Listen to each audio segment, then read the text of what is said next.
wayward son. There'll be peace when you are done. Lay your weary head to rest. Don't you cry no more.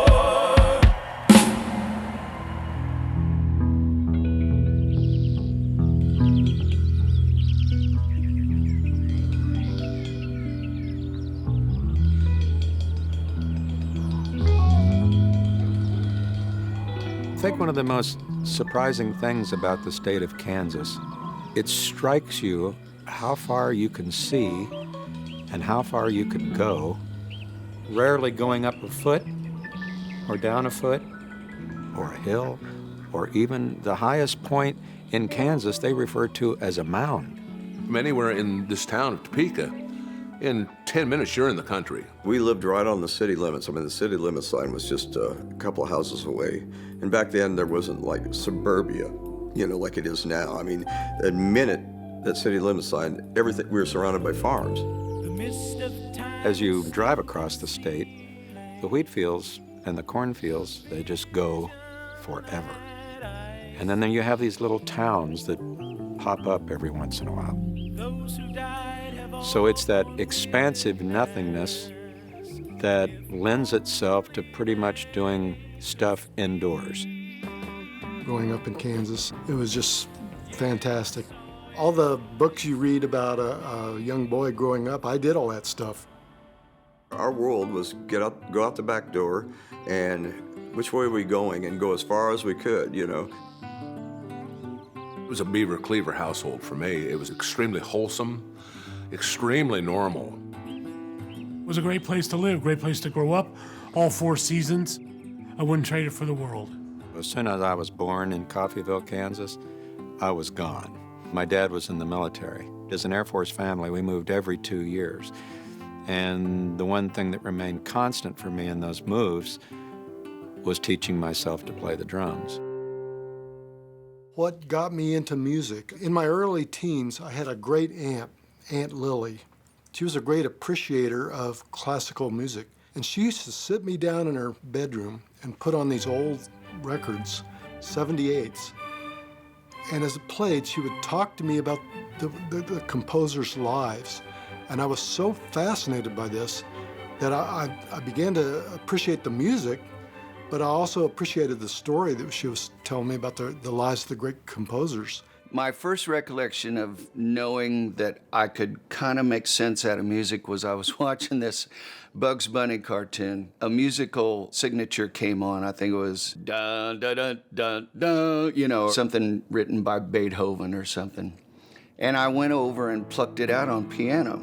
And I took piano lessons for a short period of time. For some reason, I wanted to play a trumpet. And my teeth were pretty bad. It was in 2nd grade. I sat in with the music class, waiting to get a trumpet.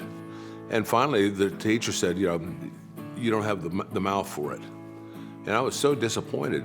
And, you know, thank God for bad teeth. My parents asked me to play the violin. I guess made me play the violin would be more accurate. I was the first chair in my high school orchestra, in my junior high school orchestra, in my grade school orchestra. About 9th grade, I had no idea how it was going to pan out, but I knew in my core I was a musician. Fast forward to the 60s and the Beatles on Ed Sullivan, and it was like, I'm going to do that. Sitting in front of the TV watching Ed Sullivan, and the Beatles came on. And my father just about lost his lunch laughing at them. And I remember looking around at him going, what the hell is so funny? These people are kind of making sense to me here. And that really was the initial fuse that was lit. But it was not, you know, the British invasion, quote unquote, that influenced Kansas.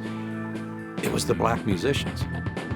Wilson Pickett, White Soul, Young Rascals, just that kind of stuff. And I love R&B. People like Stevie Wonder were inspiring. Wilson Pickett and James Brown were my all-time favorite screamers. And I wanted to learn how to scream, but I could never scream like that. Unbeknownst to me, my bandmates were listening to the radio at the same time to the same stuff because we were all in Topeka. So when we got together to play, we didn't like bust into some Yes song or something. We were playing the Four Tops. You know, we were playing Otis Redding. You know, we were playing, you know, the Temptations. Those are the songs that we played. Even though people say I put the band together, I guess I did because I made the phone calls, but I had something in mind. I really knew the guys that I wanted to play with. The first person I called was Steve, and the next day I called Rich. Phil had called from England and said, I want to come back and you know, reform, you know, with you guys. But I want to go full time. I said, I really want to go after this. Rich goes, I'm in. And I said, what do you think of Dave? And Rich goes, natural. Dave would be the best bass player we could get. So next I had to get Robbie. Well, Robbie didn't know me. I didn't know Robbie. Well, I remember when Phil Ehart called me and he said, I heard you play and I wanted to find out if you wanted to get together and form a band. I remember being in Lawrence, Kansas and seeing him playing and singing, and I just thought, that is a guy that I need to be in a band with. I've never seen anybody else like that guy. I've never heard anybody play like that guy, and I've never heard anybody sing that way. Robbie said, do you guys have a tape? So I sent him a reel-to-reel, and he called back and he said, awesome, I'm in. So the formula was there, but the timing was everything. One of the things I saw in Phil was this ambition. These guys were pretty good, and they were enthusiastic about what they were doing. That was something that some of my band members who I'd been through high school with all those years, they didn't really have the same ambition. They thought it was fun to play in a band, but it wasn't really maybe what I wanted to do with my life. And I said to myself, I got to get Kerry. He said, Kerry, I'd like to put together a super group. Steve Walsh needs to be singing Kerry Livgren's incredible songs. Steve came from St. Joe, and he came down here, and he was in White Clover with Phil, and I thought, man, I don't know this guy, but where did they find him? We heard Steve Walsh sing. It was a soul in a white man that was very deep. It really was complete once we had, you know, the depth of Kerry's songwriting and Steve's voice. All of us really on the same page at the same time in our lives, the same time in history, all that to evolve into Kansas. We were making a living in mainly the Midwest, and it's a hard audience sometimes to get your stuff across in. But we survived, and I think it made us stronger. As we got away from doing a lot of the, you know, cover songs so we could play gigs because we had to exist, and started working on our own stuff, this sound started to emerge. Everybody brought something musically to the collection that we would not have had it not been for the six of us. There was a kind of a confidence, like, this is a good band. The combination of Kerry's writing, Steve's voice, and Robbie's violin were the three key ingredients that, to me, really made Kansas different than the other bands that were out there. We had absolutely everything necessary for a band to make it, except that we were living in Kansas. We were from a small town in the middle of nowhere. We were not on the East Coast. We were not on the West Coast. We were as far from the music industry as it's possible to get. There's no record companies to go to. There were no entertainment attorneys. There wasn't some big band that we were going to go to and hopefully they were going to listen to our demo and they would get us a deal. We were just guys living in a band house. 431 Roosevelt, and this is the infamous band house in the history of the band Kansas. We actually had two B3s, two Hammond B3s, a Marshall rig, a bass rig, and a drum set in this room. The band house, wow. I slept in a closet about as big as this desk. That was my bedroom, was a closet. Early on, I remember reading about the Kansas Band House, and for me, it reminds me of like Hard Day's Night for the Beatles. It's that thought of like bands living on top of one another and just like being, you know, endlessly engaged in each other's life. 5 or 6 days a week with 8 or 9 guys living in a band house. You can't see the floor anymore. We actually came home one night from a gig in our school bus, and we looked down the road and we said, gosh, look, somebody's house is on fire. And it was this house. It's our time. You know, we don't want to be 25 and still doing this. We wanted to start getting out of this local area and maybe have a record out. We had played a place out in Liberal, Kansas, a biker bar, and we knew that there was a recording studio out there. I think all the songs Steve had written, and they were great. I mean, they had a lot of energy, and it was us, and we were having fun, and the guys sang great. It was a good little demo. And we thought, well, what are we going to do with it? And we had met a gentleman in New Jersey who had called and said, I know that Don Kirshner is starting a label. He's looking for bands. Why don't you send me that demo, and I'll send it over to him. He said he took it by. He said there was tons of tapes all over this lady's desk. And she said, there's about 150 tapes ahead of you. You probably won't be hearing from us, but you never know. He said, thank you, ma'am, put it down, gone. Well, we never heard anything. So we went off to play and continued playing in our school bus, driving around the Midwest, just making our $175 a night, living on $1 a day. Each of us got $1 a day. And those who smoked, they had to come about their cigarettes in different and colorful ways. We were playing a bar in Dodge City, Kansas. And during one of our breaks, the bartender walked over and said, there's a call for you from New York City. Would one of you like to talk to this gentleman from New York? Well, we were going, New York City? Do you know anybody? I don't know anybody. It was Wally Gold calling. Wally Gold, come to find out, was Don Kirshner's right-hand man. And he said, love the tape, love the violin. You guys are great. I'm coming out to see you in 2 weeks. Put together a gig. We want to see if you guys are real. As soon as he hung up, yippee! I mean, we just went, if we'd had anything to throw in the air, we would have thrown it in the air. We knew this was going to be it. This was going to be it. That this was going to be our one chance. The next day we were sitting in the bus and we thought, well, what are we going to do? Where are we going to have this? Nobody comes to see us. If this guy comes and there's nobody there, he's just going to go, well, obviously they don't draw any people. So we picked Ellenwood, Kansas, this little town in western Kansas. There's nothing but a grain elevator and a gas station and an opera house. This old opera house was basically the only thing in the quote downtown area that was downtown. I think it was like $150 to rent the place, and that we were going to give away free beer. And we put posters up on every telephone pole with a 200-mile radius. And we thought that if we advertised enough that we were giving away free beer, that people might come. Forget about who was playing. Under small print underneath says Kansas, but free beer. And man, when it came time for that show, they were lined up for miles down the highway. And there's people clamoring to get in. The house is packed, everybody's screaming, well, they're all drunk. I remember that night pretty well because I was one of the people that actually counted the money that came in from the door. We had 525 people there that night, or 526.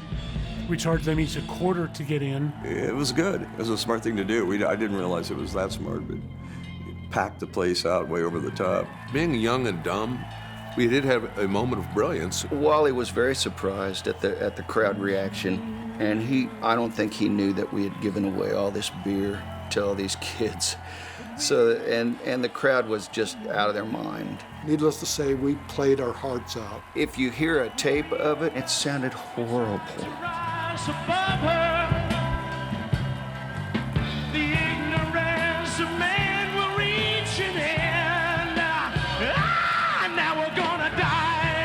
Some of the worst vocals we've ever uttered in our lives, ever sung in our lives, are on that tape. So we were amazed that Wally even signed us. Wally was impressed, and that's all pretty much that mattered. He specifically walked over to Robbie and said, you know, because of the violin, I want to sign you guys. Somebody at Columbia, I think his name was Goddard Lieberson, you know, heard the violin and was into classical music and decided that that might be the way to go. So when we heard Kirshner was interested in us, well, all I knew in my head then was Monkees. And I thought, God, what in the world? There's some guy hearing us. After it was over, Wally said, you guys, you're coming to New York. We were ready to get out of Topeka and go record. That gig, Ellenwood Opera House, was the start of our career. Again, all part of this miracle that happened and this lined up. That's how we got signed. They literally seemed like one of the most down-to-earth groups you could ever meet. And I think because it's hard to get your ass kissed in Kansas. In LA, it's hard for you not to get your ass kissed. We didn't know anything about the business. There was no internet where you could go and say, well, how do we do this? We didn't think to consult an attorney, duh. Here's the contract, sign it. There's a big thick one, then there was just a couple pages called publishing. And I remember to the day I die, Carrie turning to me and going, what is publishing? I think it has something to do with sheet music. Let's sign it. We signed away 30 million albums worth of publishing. We all willingly leaped to the table and signed this. We weren't thinking about how many points were going to be going anywhere. We didn't even know what that meant. Don said, guys, I'm a publisher. I have Carole King publishing, I have Beatles publishing, I have Neil Sedaka publishing, I have Monkees publishing. I've built my empire on publishing. I'm not really a record company guy, I'm a publisher. If you want to do this deal, that's what I own. If you don't want to do it, I wish you all the best. Well, if it wasn't for Don Kirshner, I wouldn't be doing this interview. Not that I regret that, because like I say, it was the only break we ever got. This was an opportunity to record an album. We were now heading to New York with a whole bevy of new material, unbeknownst to our producer, whose last record was Barbra Streisand. This is going to be interesting. Coming from Topeka to New York was very small to very big, and we were very slack-jawed, open-mouthed about it all. We didn't have a road manager. We didn't have a manager. We didn't have anybody. It was just the six of us. Nobody was even there to meet us. This was back in the day when 42nd Street was really a destination that you were really careful to walk. There was drug dealers and hookers everywhere. That was all very intimidating, coming from a place where people didn't even lock their doors. Let's go to the recording studio. You know, it's a record plant. Probably one of the most famous studios at the time in the world. Studio A was Alice Cooper. B.J. Thomas is in another place. One of the guys that was shuffling in and out of our third-story studio all the time we were doing the first record was Rick Derringer. Still one of the best guitar players ever. There goes Steven Tyler, and there goes John Lennon. And Kansas, little old Kansas, was in Studio C. We had the midnight shift at the record plant, and no pressure, $200 an hour, you know. We knew nothing about the recording process, you know, outside of setting up a couple of mics and recording ourselves live. But our only experience before that was going into a little 8-track studio where we did the demo. Recording was a completely different process then. It was very elementary. Recording a song from beginning to end was a chore. I mean, back then we had to do everything over and over and over again. They had to punch you in and out clean, and if you made a mistake, you might have to play 2 verses and a chorus before they could punch you out. So one note off, you just sweat it, and then you miss that one. Nerve-wracking. Very live. You couldn't, there was no copy and paste. Okay, we've got this, and we'll just fly this in every other time. And these weren't 8-9-minute songs that I was playing from beginning to end. You know, well, you better get it right. Well, gee, no pressure. You know, can I do it again? Well, we're not going to do a bunch of 9-minute songs. We don't have enough tape. So everything had to be done from the beginning to the end in its entirety. And so by the time you got a basic track, it was such a celebration. Yeah. Once Steve started singing, oh my gosh. Dreams of fortune fill the young man's mind. Learn the worldly ways and hope to find. We'd go get a pizza, we'd come back on, oh my gosh, well, where'd this guy come from, you know? Searching to find the light of day in his soul he had found. It was a chance for us to really hear, for the first time, the depth of Steve. To each other they will soon return. Destiny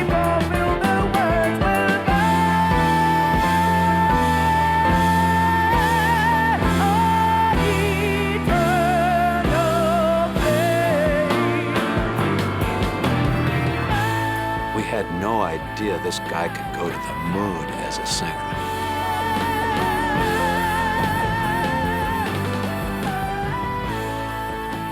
We made that album in 2 weeks. 2 weeks total. Most of them were first takes, live playing, and that was it. The first time we met Don Kirshner, going up to his office, he had probably seen a promo shot, but I don't even know if he had that. But, you know, us walking into his office, larger than life. He must have been impressed because we looked fairly imposing. We were big guys. Rich was a huge guy with overalls on, with hair out like this. Robbie had hair like this. Whatever he was thinking, I don't know. The thing about Don Kirshner is I'd never seen a gentleman like that before. $3,000 suits, $200 manicures, pedicures, you know, just perfect from head to toe. I can't imagine when we left the room, he must have gone to Wally, and Herb was just going, what have we got ourselves into here? One thing that impressed us with who he was, he gave us a check for 10 grand. Now, $10,000 was more money than we had ever dreamed of. Well, my job when I went home was to work on the album cover. I was never an artist, so it wasn't like anything I was going to draw or formulate, but I knew in my mind what the album cover was going to be. It's John Brown in the Topeka State Capitol building. I was here in 1966 when I was 15, 16 years old. And I remember walking in and seeing this mural and just going, that is so amazing. And if I'm ever in a band that we're able to have an album come out, that's got to be the cover. But I couldn't find a photo of it. And I had run into a childhood friend of mine. He said, well, I heard you guys made a record. Again, this is all part of this whole miracle thing that just, how do these things line up? He said, you know, what's your cover? He was a good friend, so he wanted to know everything about the record. And I said, well, we're going to use the John Brown painting in the Capitol building. And I said, but we can't find a photo. And he goes, Phil, my dad is the Kansas state photographer. My dad's got the photo. What? He said, yeah, my dad's got the photo. I'll give him a call. So he calls his dad, and he says, oh, yeah, I got a whole bunch of pictures of that. He said, they're welcome to use it. I was thrilled about the album cover. I thought it said a lot without really saying a lot, you know? A Bible in one hand and a rifle in the other. You can't get any weirder than that. If there is one iconic image of Kansas, it's John Brown. And we used his photo on the album cover. The name Kansas says it all. It's like, you know, as opposed to with Genesis or Yes, there was no pretension, really. The pretension was the desire to, you know, push rock a little further. Get a call from CBS at the time and said, guys, have you ever done a photo session? No. Well, we're going to send out a photographer, one of our photographers, a staff photographer to come photograph you guys because we need some band pictures. This band is the all-time We Hate Photographers band. The guy shows up and his name is Don Hunstein.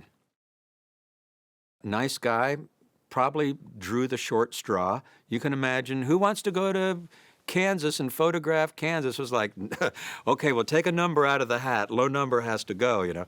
Well, obviously, he didn't have a chance to scout any places. So where's the first place he takes us? You can imagine with all this beautiful countryside, he takes us to McDonald's. I thought Steve was going to punch him in the face. If you look at some of these early photographs of Steve's just like, I mean, he was like, you know, this is not what I imagined, you know, in McDonald's. And I'm just going, let's just go with it for now. You know, get this. And Steve was just like, you know, fighting through metal, you know. Then he takes us to a truck lot.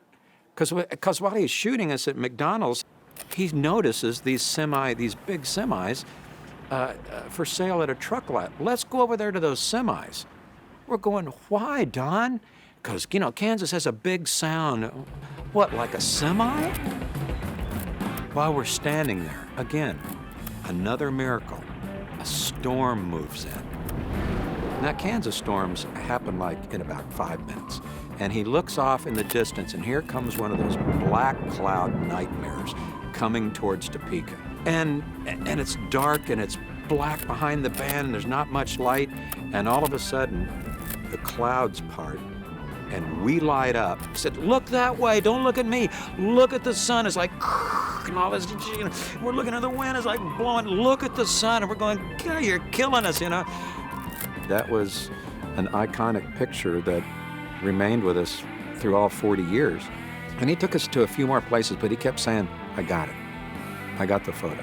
And that was the last ingredient. Added it to the cake, and came out the first Kansas album. We have made a record. So, you know, now we're going to be conquering heroes coming back to Topeka. So we're kind of a big deal in Topeka because we went to New York and made a record with a big music mogul that everybody was watching on TV every Friday nights, I guess. And now we're home. So now what do we do? When we came back to Topeka, we're telling friends, yeah, we make a record's gonna be out here pretty quick. Uh-huh. We had no idea it took that long from the time you cut it. We just thought maybe next month or something. Sat and sat.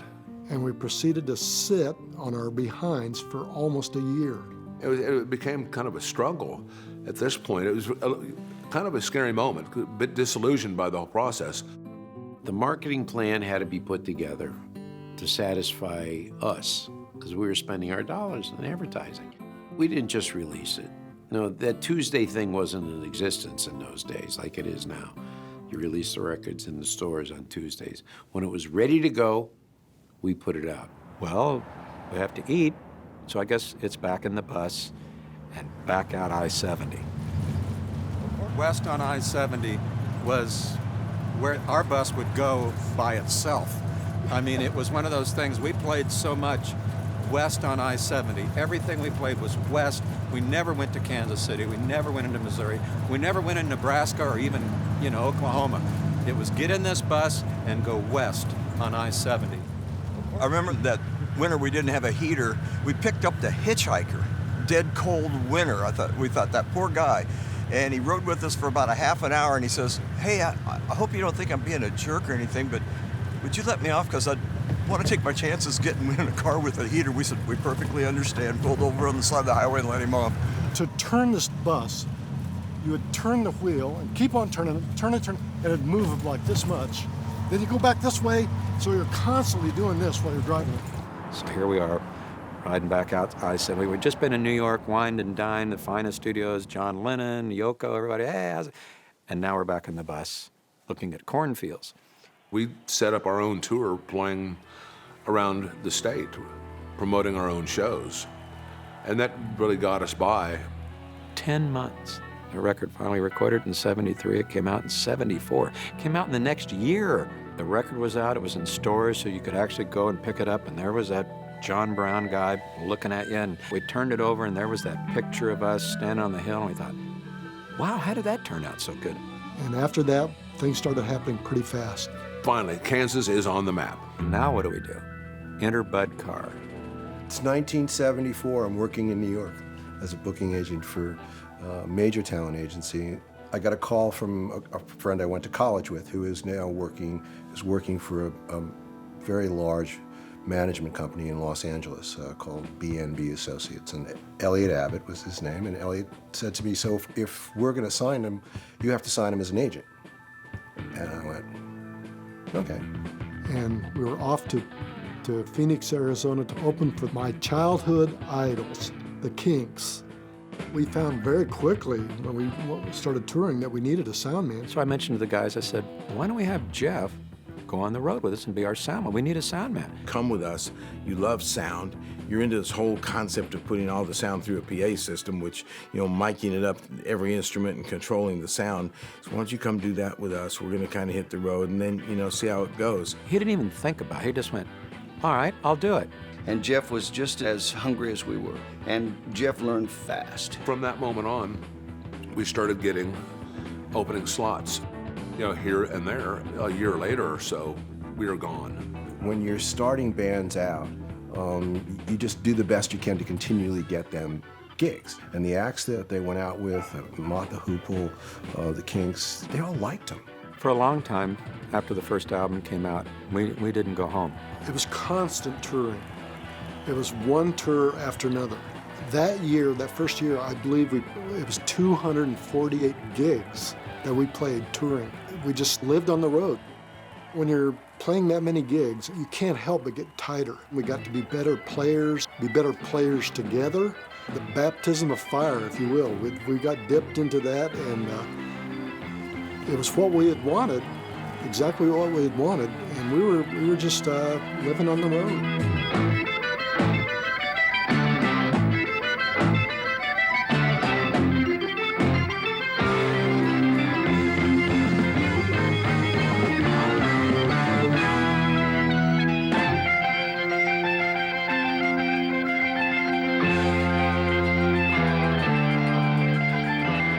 What changed my life about Kansas was when I went to see him. And what killed me about Kansas, I came back and told my guys, just told my friends, I said, I'm not sure what I just saw, but I know I watched a drummer playing actual notes, not just beats. And to say I was in the nosebleed seats, the good seats were the nosebleed seats where we were. You know, we were past the nosebleed seats, and these guys reached out and just grabbed my soul and brought me in and said, so, you really thinking about doing this? Too big and together lived as one. Each one knew the other had become more than a friend. It makes me come enough. Each one all is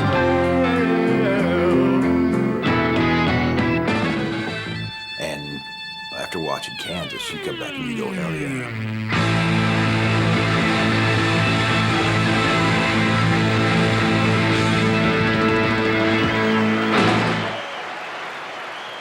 We had this opportunity to open for this band that we'd kind of heard of called Queen. They were good. That was one of the groups we played with. I just sat there and went, I'm gonna watch them tomorrow night. Oh, they just, blew us away. It was just, oh my gosh, what a band, this is gonna be great. Kansas, to me, as I remember, were a very complete entity the first time I saw them. They were tight as hell, they were just so well rehearsed. I can remember sitting with Freddie watching them do their sound check and thinking, shit, these guys can really sing, they sound like they're a record. Can I tell you something? Got to tell you one thing. If you expect the freedom that you say is yours, prove that you deserve it. Help us to preserve it. For being free will just be words and nothing more. One of the biggest things for the band as far as promotion was Don Kirshner's rock concert, the show that he had at that time, which was watched by everybody all over the country. Don Kirshner was responsible for me discovering Kansas. I think it was on Don Kirshner's rock concert, and I liked him immediately. It's dude rock, and we were young, clueless dudes who loved it. When you saw it on TV, it sounded like 10,000 people going crazy for you. But it wasn't anything like that. There was nobody there. There was supposed to be an audience, and there's some chairs and a few homeless people, they kind of let in, and of course they dub in all the applause, and there's nobody there. I don't think they ever panned out at the crowd, and if they did, it wasn't our crowd. I watched religiously Don Kirshner's rock concert, and they came on, I think they played Can I Tell You, and I was just blown away. I thought it was amazing. I called my friends, we were all watching, we all liked it, we all loved it, and we were super prog heads. It was kind of before the punk rock thing and all that stuff. And it was like the only American band that we even remotely thought was good. We thought they were great. And we played and just killed it.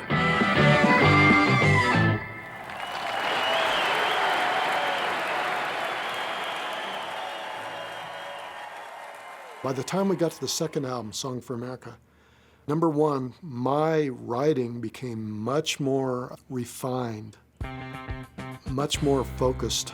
I had this vision of what I wanted the band to sound like, and it was a grand vision. It was a big. That pretty well sums it up. Kansas sounded huge. It sounded kind of sort of classical, I suppose, because there was so much structure in there, and it was very polyphonic. You know, there are many, many layers going on. When I heard Song for America, it sounded so complicated to me and so difficult, and I could hear everything. I was thinking, it must take a year to do this. But it's only been 9 or 10 months. I mean, how did that work? I've been on the road. As a writer now, you have you get an idea, you put it on tape.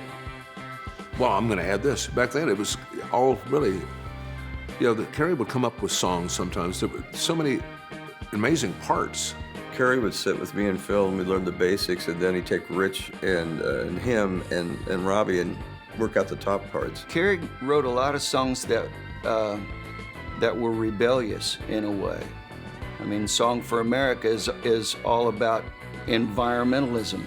It's all about, what are we doing to the planet. I wrote the lyrics to that song as we were flying out to LA, looking out the window of the plane and thinking about America and its history and all the stuff that had passed by and all the stuff through the years. And I finished it just before we recorded. We named the album after the song. I mean, that kind of tells you something about it. Land of forest green, dark and stormy plains, are all life abound. Sunlit valley, mountain fields, unseen in the rain, are all life abound. Making the second album was great because Don Kirshner said, well, where do you guys want to go? They had previously worked in New York City at the record plant.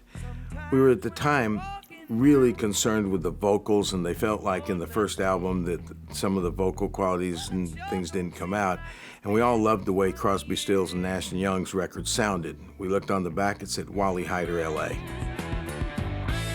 We went out there and it was LA Wonderland of the 70s. And we stayed at the Continental Hyatt House and lived the rock and roll lifestyle out there while we were making it. By this time we had been through the studio experience. We knew much more of what we wanted to do. Don Kirshner came out to Los Angeles during the recording of Song for America and took us all out to dinner. He just said, guys, I want to try to impress upon you in the music business. He said, I've made my fortune off of hit records. And he said, I love you guys. He always said that. Every time we saw Don Kirshner, he told us how much he loved us. He said, I love you guys, but I'm spending a ton of money and I need a hit. I don't think they were fans of the big monster CBS building because we kept saying singles, singles, singles. Obviously, we all wanted to be a commercial success. But I don't remember Kerry or me, either one of us, thinking we had to sit down and write a single. We're growing, but Kirshner's still bleeding money big time. Now we're starting to get close to him, almost $1 million down. Yeah, Donnie supported him the way artists needed to be supported. You had tour support in those days. Marketing, a word that still is the most important thing you can do in the music business. And he believed in them. And that's what's wrong with the business right now today. If you believe in it, support it, financially support it, go after it and try and make it happen. Don Kirshner is a man who obviously defines the Brill Building era and a key figure, but with all due respect, this was a guy who thought the Monkees were getting too progressive. And yet, Kansas, within his label and his framework, were able to push boundaries. We got a lot of college airplay. In those days, there were lots of college stations that could play a 10-minute track like Song for America, and they did. When that album was released, we had all the fan base that the first album had done. More importantly, all the touring fan base of the people who didn't even know who we were. Now it's 1975 and we're touring like madmen. I mean, we are never home. We're doing like probably 270, 280 dates. We're out there nonstop. If we're not opening for somebody, we're headlining a club. Once again, we were beating the road to death. Do an album, do a tour, do an album, do a tour. Everybody from Chicago to ZZ Top. One of the things that's interesting about looking back, as we are, since this is a lot of looking back, is to think about the funny things that happened to us on the road. One thing that has always really stuck out to us is the respect or lack of respect that we got from our peers, the other bands that we worked with. I don't want to include the band in this, but there was one particular person, a Mr. Steven Tyler, who, by the way, we think is a great singer and a great performer. At the time, Steven did not appreciate opening bands doing better than Aerosmith. We knew that he personally had a history of pulling the plug on opening acts if they were going over too good or they were going too long. Watch out for Steven Tyler. He will try to sabotage your gig. But our production manager, Jerry Gillen, called me out on the stage and he said, just so this doesn't happen, I've run all our power to another side of the stage. All those extension cords are dummies. Steven Tyler didn't know where the AC with the electricity was actually coming from. So if he comes out and tries to unplug us, he's not going to be able to do it. And when we got to Wichita, Kansas, here we are in Kansas. And the crowd just erupted. You know, it was our hometown crowd. It was a great gig. It was going really well. We were done with our set, and they wanted us back for an encore. So I'm up there playing, and we're doing an encore, and we're in Wichita, Kansas, and we are named Kansas, and we're killing. And Steven Tyler was standing off to the side with his road manager, just pacing back and forth. And all of a sudden I look over during an encore and he's standing on the side of the stage and he's having a tantrum. And then we got a second encore. And when he realized that the song wasn't ending, he got really mad. I don't know what Steven Tyler's like as a person, but on that night, it was not pretty. He went over and he started pulling plugs out of the wall. He was out of control completely. We had no qualms about keeping going because we knew that what he was unplugging was literally nothing. In rock and roll, you know, it's hard to imagine a worse sin than that, a band member of one band unplugging the other one. Well, Dave Hope, our bass player, was a big guy, as most of the guys are in our band. I wasn't quite as classy then as I am now. I put down my bass and I took after his butt. And I remember looking out the dressing room, and there was Dave Hope standing toe-to-toe with Steven Tyler, basically reading him the riot act. The other guys in Aerosmith came out and said, we apologize for him. Steven's a very sensitive guy. Steven, who we played with later on, I mean, had a clear understanding that in no way was that ever going to happen again, and it didn't. We were in dire need of management, and Bud was always there. When I started with them as a manager, it was the second album, Song for America, and took the experience that I'd had as an agent working with managers and started to try and learn. I mean, I knew what good managers did and I knew what bad managers didn't do. Now we've got a guy on our team that is giving us opportunity to do what we do while he's in the trenches just kicking butt. He really believed in us and spearheaded our whole career from then on. Keep building the momentum. Kansas is one of the most respected new musical groups in America, and their records are produced by Jeff Glicksman. Here are the members of Kansas.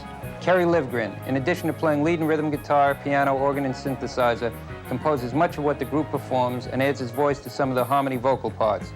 Dave Hope plays the bass for Kansas and lends his voice to some of the harmonies in some of the group's arrangements.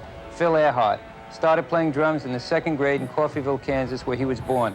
He got a chance to see the world early on in life and picked up experience playing with groups in England. Robbie Steinhardt has been studying violin for 15 years, and his classical training serves him well in his intense and driving solos. Robbie also shares the lead vocal chords. Rich Williams employs solid musicianship. His size, big, his hair very red, and his unvarying style of dress, overalls, is no small factor in the total sound and look of the band. Steve Walsh, he walked into a Kansas rehearsal and said, "I want to audition for your band." His perfect intonation, incredible range, and depth of feeling got him a gig on the spot. That's Kansas, 6 musicians whose lives are wrapped up in the music they compose, arrange, and play. Sail on, sail on. I will rise each day to meet the dawn. So high, so high. I climb the mountains of the sky. Without my wings, you know I surely die.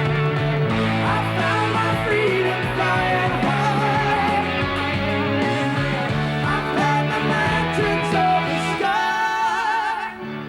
came home just long enough for Carrie and Steve to write Mask. When it came time for the third album, we had kind of a minor crisis in the band. Steve and I kind of did this. With the chaos and the pressure and the relationship that you have with your song, it's like your baby. So whenever he would bring in a song, a whole song, and I would try to say, well, what do you think if this came about or that came about? I think both of us kind of had the same feeling about, hey, you know, this is something that I've worked out for a while. I want to hear it this way. And Steve went more for just rock and roll, and I got more progressive, more of the classical, if you will. Kind of a competition, really, for a while with Carrie and I writing songs.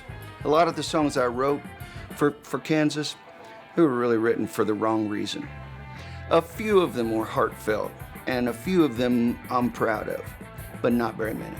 It was Carrie's songs that really came through as the fingerprint for the band. So we're coming up with all these songs, they're sounding great, and we're hitting it really hard. And Jeff Glixman walks in, he said, I got a place we can go record. So we're thinking LA, New York. He said, Bogalusa, Louisiana. I thought it would be a good place to continue our us against the world. We're just a bunch of long-haired guys from Kansas kind of mentality and get down to work. So we headed to New Orleans to record Mask. And even though we were kind of country boys, we'd never really been in this kind of country. So when it said studio in the country, they were not kidding. And we really were way out in the middle of nowhere. God, it was deafening hearing these bugs chirping and mosquitoes the size of your whole palm. You were truly in the bayou. Recording in Bogalusa at the studio in the country was one of the best experiences of my whole career because of the studio. The quality of that studio was, above all, state-of-the-art, finest control room I've ever been in personally. We found something that worked, was going somewhere for the gear, for the location, for the isolation, rather than because it's close to a lot of great restaurants. No distractions. Everyone was very nice, very attentive to the band. We had it 24 hours a day.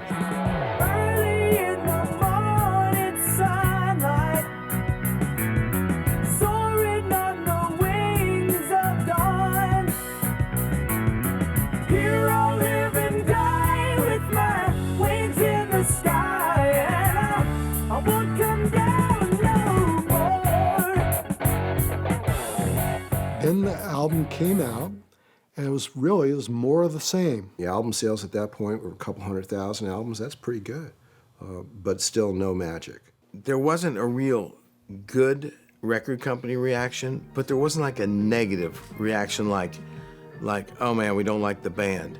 It was more like, we know these guys are going to develop a 95-mile-an-hour slider that no left-hander in the world can hit, but it's just not there yet. We were one rung further up, a little bit better touring, a little bit better. More people were starting to recognize Kansas. They weren't all the time shouting, Queen, Queen. I stood where no man goes. Held up the demon rose. With glory and passion, no longer in fashion, the hero breaks his blade. Mask had just come out. We friggin' love that album. And for whatever reason, it may have been the cover, or I think I'd just seen them for the first time at the Fox in Atlanta. And it was Queen and Kansas was opening. And my buddies and I, we got tickets early. We were sitting about the 12th row, and we were so stoked. And it was great. It was awesome. We knew all the Kansas songs, and the crowd dug it. It was big. I mean, they went over big.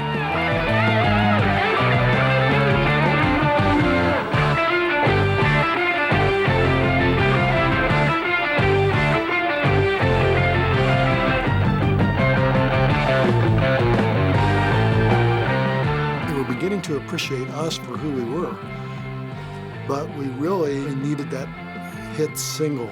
As much as I hated to admit that, we needed that to put us over the top. Kirshner still still bleeding money big time. And bless his heart, he hung in there with us, and he said, let's go with another record. I call Left Overture the pressure album. And that pressure fell on me. It didn't fall on the band necessarily. It should have, really, but but the reason it fell on me, for some reason, Steve just dried up as a writer. We came to that first rehearsal, and we said, hey, Steve, what do you got? He says, I haven't got anything. What? You don't have any songs, and I've got 2? What are we gonna do? So I went home that night after learning the first 2 songs, and I had to write the 3rd song. So I wrote it and came to rehearsal the next day, and we learned the 3rd one. Let's learn this part. And it take about an hour to just show a segment of about 2 minutes, and we go, is that the beginning or of a song? Is that what song you're writing? He goes, I don't know, it just came to me last night. That's very deep to have an outline of so many parts in your head without the means to actually transcribe them, to write them down or to hear them. Sitting during Left Overture and having him walk in every day, it was so exciting because we just go, this is going to be awesome. Here comes Kerry. What's he got today, Oh, there's a song I have called The Wall. Oh, God. We're just going, oh, what? When did you write this? Well, I kind of threw it together last night. It's like, seriously? I can't believe the things I see. The path that I have chosen now has led me to a wall. And with each passing day, I feel a little more like something dear was lost. It rises now before me, a dark and silent barrier between. A lot of times when you get into a groove and you're writing and there's pressure and you're hearing and being inspired, a lot of times that'll bring out other stuff from you. And that's the way it was with Kerry. When he got on a roll, it was good.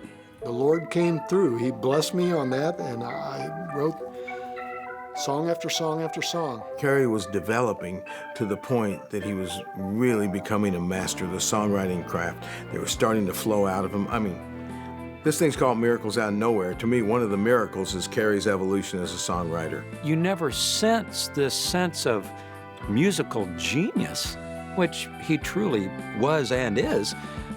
You just don't sense it because you're sitting there eating a hamburger. Here I am, just waiting for a sign, asking questions, learning all the time. It's always here, it's always there. It's just all the miracles out of nowhere. We've rehearsed Left Overture. We've got all the songs done. We're packing up our gear. I mean, I remember I was breaking down my drum set, and he walks over and he goes, hey, man, I've got another song. The night before of the last day of rehearsal, I went home and I wrote the song called Carry On My Wayward Son. I just sat down with a guitar and out it came. And one note led to the next note. We got down to the studio and Kerry presented that song, and it was magic. It was magic from the word go. It just had a magical feel about it. We knew something was different about this album. Not only is it the miracle of him developing as the songwriter that no one even knows where it's coming from, but at the last minute, he brings the first breakout song that we've been needing. I've never known how that happened. It just beams in. Wayward Son was special. It was, it was very unique, and it brought all of the elements in that we needed. And we sat back and listened to that first chorus, and we just looked at each other and thought, this is another order of magnitude of everything we've ever had. Don't you cry no more.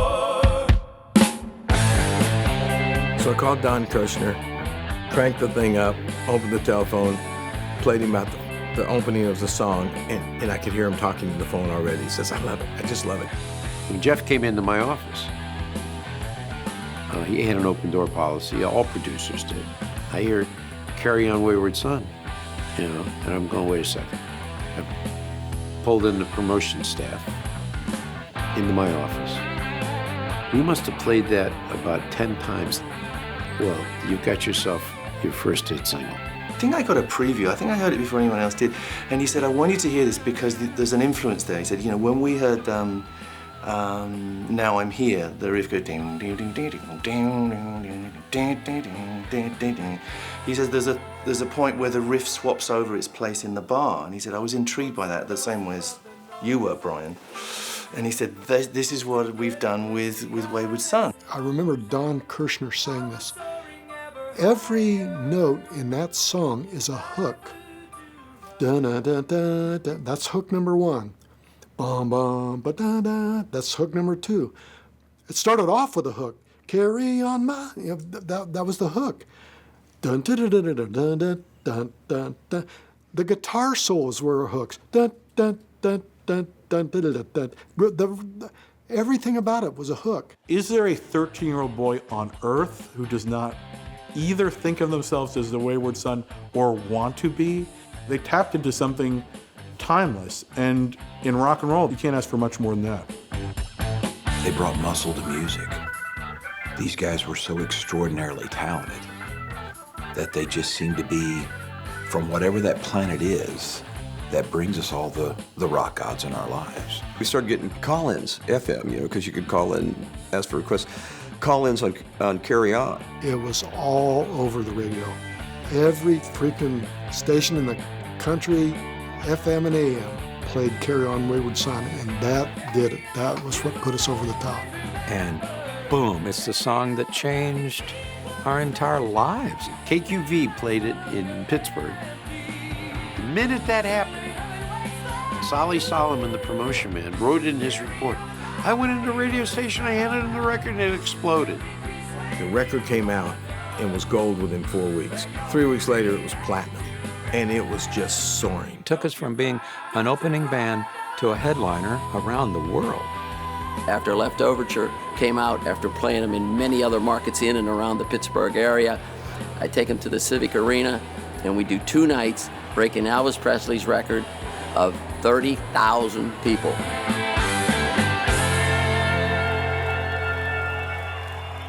Press lady in New York, Susan Blonde, said, so we gotta throw a party. We can do something really special.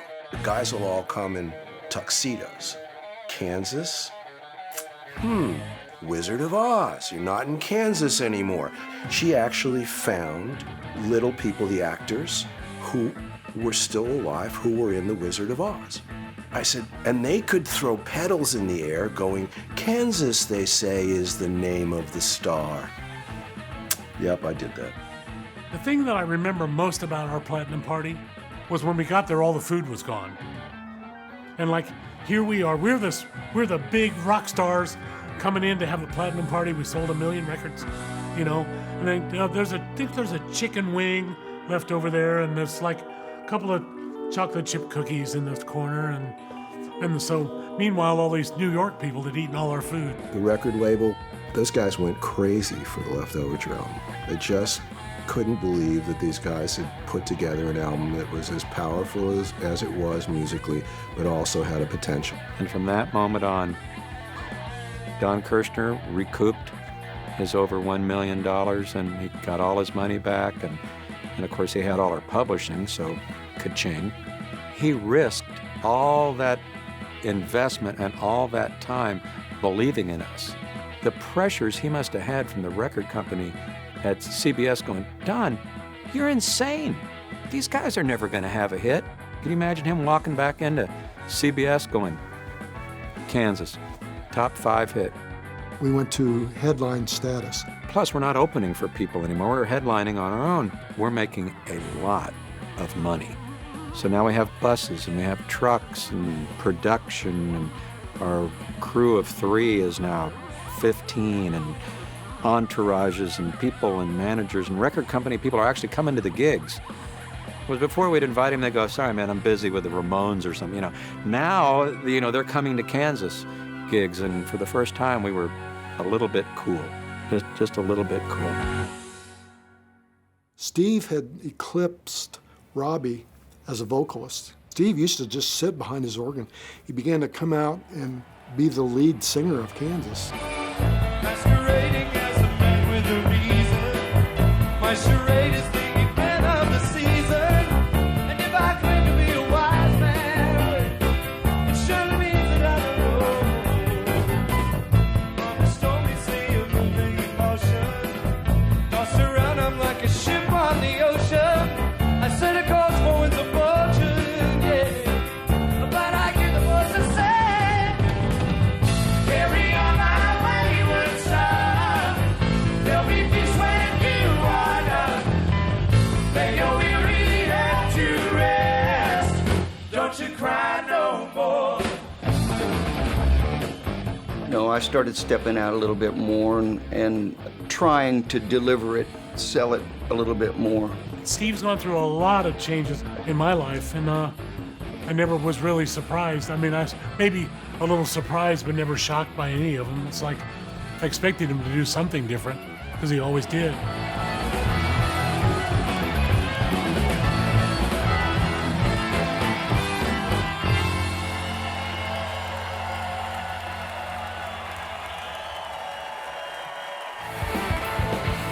It just grew and grew. And again, the live performance of this band told them probably more than radio could tell them. To the key to everything that moves you in live music, rock is that root, is what makes us all get up, pump our fists, and feel like we can go home now and transfer that energy into whatever we do and be a monster at it. Left Overture is leaving a huge trail of success all over the world, really. You know, the groundwork we had laid with those other albums, now the fan base was just doubling and tripling. Well, finally coming off our first headlining tour, knowing that this record had sold, 2, 3, 4 million copies, it was time for a new record. Now there's more record company pressure on us to repeat. And we start, working on Point of No Return album. But it was also time to renegotiate our contract with CBS Records. Enter Bud Carr. This is now a multi-platinum album band who at that point owed CBS 10 albums for next to nothing in royalties, and, something could be done. I took a page out of Irving Azoff's book, who I admire, and went in and just tore up the contract and said, I know you want another record. We're not going to give it to you. We were successful in getting an agreement with CBS where they felt good and the band felt good now that if we can follow this up and make another record like this, we're going to do real well. For the first time, there was this great expectation. There's going to be a hit. The record's going to be bigger than the last one. Point of No Return.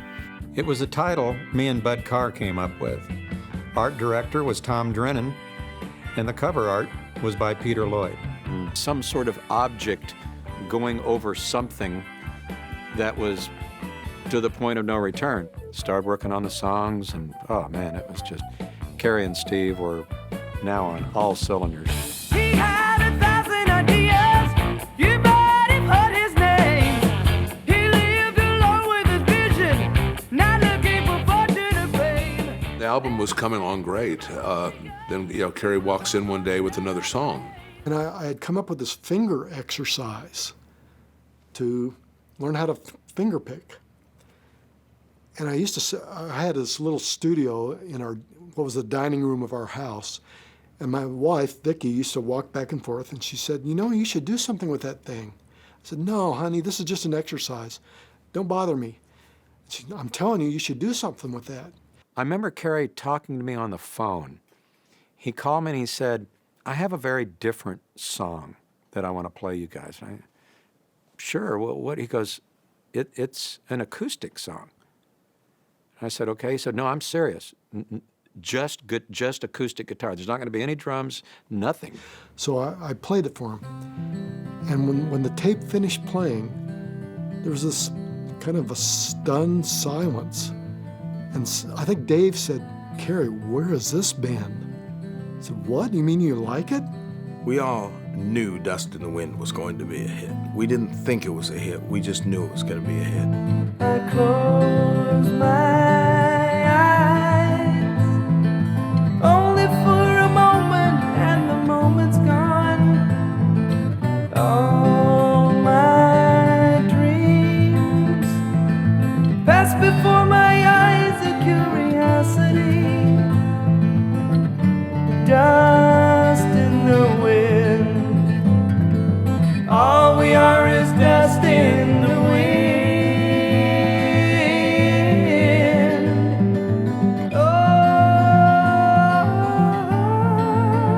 I mean, it was automatic. This was a band that never agreed on anything.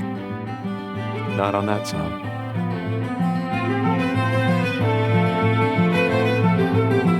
I don't remember if there was any physical contact, like hugging or slapping or high-fiving, but it was a unanimous, Carrie, that is just stellar. A finger exercise turns into Dust in the Wind? What? You know, what? I mean, how, you know, yeah, I'm just going to practice my finger picking, and, you know, and his wife walks by and makes a comment. And the next thing we know, we have the biggest song we've ever had in the history of the band. And not only that, it's one of the biggest songs ever. There's a lot of songs that were sort of pondering reality. Very few of them from the 70s are still being played and still being loved. And that's because I think there was a sincerity in Carrie that carries through in the music. The song is so magnificent. The simplicity, the beauty of the song. The Dust in the Wind is just beautiful. Kirshner heard that song. He finally saw what he had been waiting for all these years. Not that he didn't like Wayward Son, but he thought this is going to really be something. When Dust in the Wind came along and you heard the first line of the song, and then you got to the hook line, that was about as close to mailing a hit as you could ever have. It went across all formats. It was even being played on country radio, rock, hit radio, AOR. Dust was literally played everywhere. I heard that whole opening lick was just finger exercise, is what it was, which Joe Walsh, Life in the Fast Lane, if you ask him, boodle-dick-it-down, it's just a finger exercise. And so I love that those guys of that mindset, that they can just take that stuff and turn it into something that not only changed individuals, it changed the world. What Dust did for album sales, I don't think is as important as what it did for the band. It put them in a category of some of the most memorable artists in history. Carrie, who seems like someone for whom music had a deeply spiritual meaning. All we are is dust in the wind. It was as good a line of a song as The Answer My Friend is Blowing in the Wind. And that's the way I promoted it. I remember I first heard it, I remember thinking, that's good. Then I heard, like any song, I heard it everywhere. Like, I'm sick of that song. Kind of sick of Kansas right now. Which, if you were Kansas, that is a great thing. The 2-second test was put the needle on the record, 1001, 1002. Who was that? And you could test you on 100 group. Ted, Doors, Joplin, Hendrix. I mean, everything was identifiable. I mean, within 2 seconds. To this day, literally, when you hear the first couple notes of it, people, old, young, it doesn't matter. They know that song.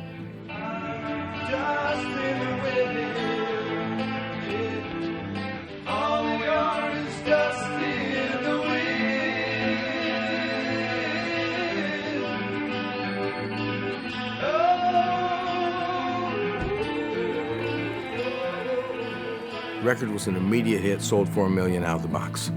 Dust in the Wind became the second signature song for the group Kansas. Now we're into the big places. Now we're selling out 15, 20,000 seaters, 2 nights at the Spectrum in Philadelphia, you know, and playing Madison Square Garden sold out, playing the Forum sold out. There's nothing like playing for 70,000 people. It takes your breath away. Played the Canada Jam, biggest crowd we've ever played for in Canada, Toronto. I think there was right around 120,000 people there. This just was not something we ever envisioned. We envisioned maybe the level we got to with Mask, and then we would die out.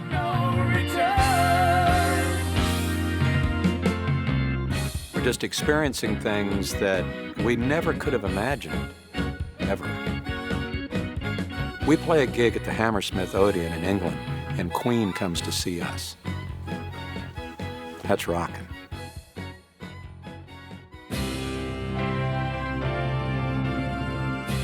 I think ultimately the reason we're talking about Kansas in a documentary in the 21st century, when most bands of that era are just forgotten, is they were about the music. People can talk about the Beatles, they can talk about the Eagles, talk about all they want. Put Kansas on that list for me. Because these guys were not only rock, not only muscle, but intelligence. And I dug every lick of it, man. I think this is why we and Kansas hit it off so easily. You know, we had similar kind of dreams. We had kind of visions in our head of what we wanted to sound like and what we wanted to, how we wanted to come across. And the stuff that we all did in that time is kind of immortal. I could call it a miracle that they were fortunate enough to meet somebody like Donnie Kirshner, Wally Gold, Jeff. Yeah, I would go along with that. But I think it's meant to be. I think that when you have that raw talent, you have that ability to write and create poetry and be able to put music to it, it's a different kind of miracle. You know, it's not a godlike miracle, but it's this practical miracle. How does 6 guys from Topeka, Kansas end up, you know, becoming one of the most successful rock bands in the world?